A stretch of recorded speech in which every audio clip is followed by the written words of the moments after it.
What's up, professionally integrated and Cat's Chiropractic? I want to show you how combative and ridiculous auto insurance companies are. And no matter what you say, they are going to argue it, whether they agree with what you say or understand what you say or not.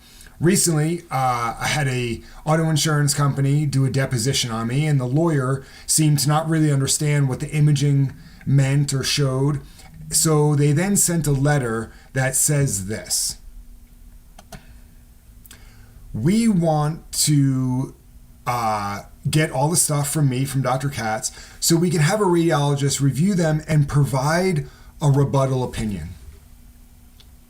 How does a lawyer who didn't understand what I was explaining, why do they automatically think it needs to be rebutted? Why do they think that what I said demands a rebuttal, as opposed to them saying, hey, we're going to send it to a provider to see if they agree or disagree? Right away, they are already saying there is going to be a rebuttal. He didn't even know what I said. Just whatever you say, we're going to find someone to do a rebuttal. That's what most IMEs or insurance medical evaluators say. Now let me show you what I gave to them. I gave them objective evidence that they had a cervical kyphosis that was measured with computerized radiographic mensuration analysis that gave them information and data. This was not subjective. This was not me trying to rebut, prove, or disprove something. I showed them where the instabilities was on flexion extension DMX. I gave them the actual numbers as they were measured and accurately diagnosed. I also gave them this, which was also references that they've already had. I gave them open mouth lateral bending on DMX, which I'll show you here. As I'll show you the DMX that we gave them. I'm just going to play here, show a little bit. I gave them all of this. I discussed all of this with them. I gave them what this actually shows.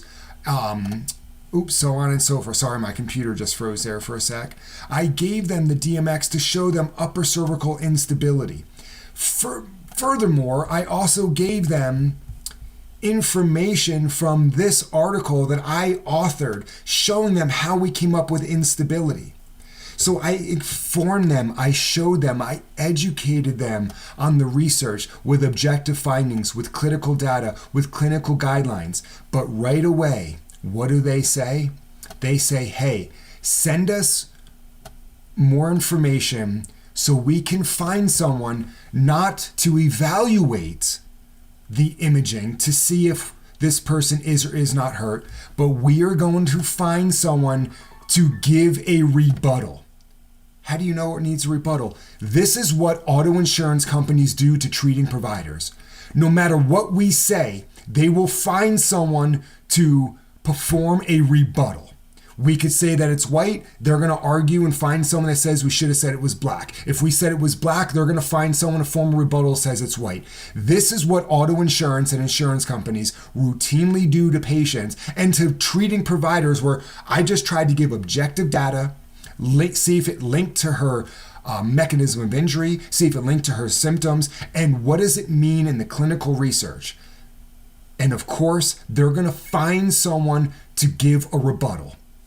They're given an opinion, which anyone can give an opinion. Treating providers like myself, this was not my opinion. This is my clinical findings based on a diagnosis, which is way different, has more ethical and legal obligations than their opinion. But you see what they do. They showed their hand right from the beginning. They are going to find someone to rebut information that this lawyer didn't even understand. Come on, enough already.